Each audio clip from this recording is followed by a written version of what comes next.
Şirin getireceğiz. Adam. Çok iyi. Hemen yürür. Gelir görüşür adam. Ey dostum. Ercimento. Konçimento. Bakıyoruz be. Ercimento. Ercüment 35 oldu mu Ercüment?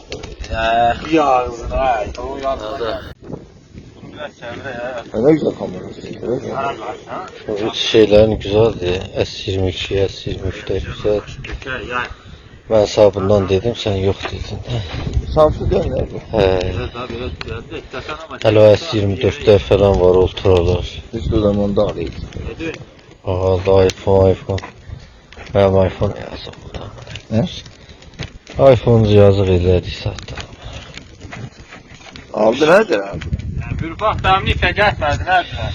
Ne var? Oğlum ben ne Gel olur bak. yapmasa size koysak. Adamın kamerası dönmüyor. Ben koymadım ne? Ama bari odun çok vardı. Burada da odun çok muydu ha? Yok şu. Doktu döktü.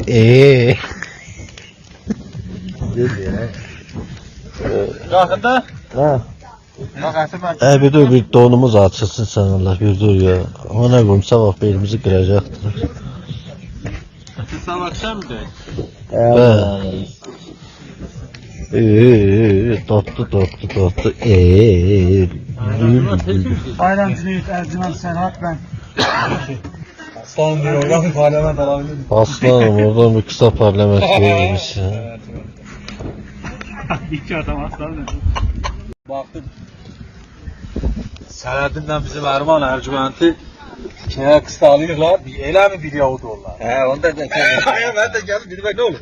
Büyük şey Selahattin'den bizim Erman Anlat test. diyor ki gel 2 dakika falan dedim. Ben yok değil.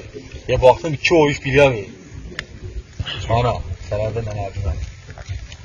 Neyse diyor sen git. Neden ben gittim bir daha. Ya bunun 5 tane bilyasını mutlular. 5 tane bilyasını mutlular.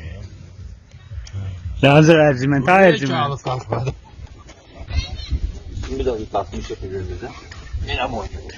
Hırsızı. Bana sen benim son gün onu bırakma. Bırakma. Herhalde bir şeyleri. Bayram Bey.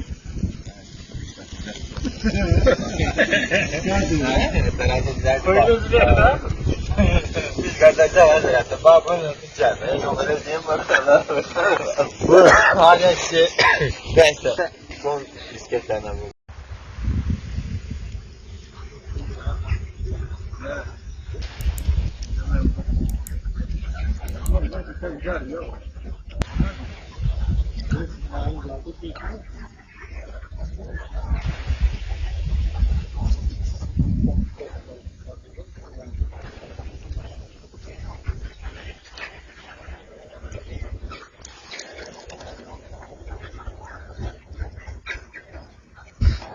Kanala abone olmayı, videoyu beğenip bildirim zilini açmayı unutmayın.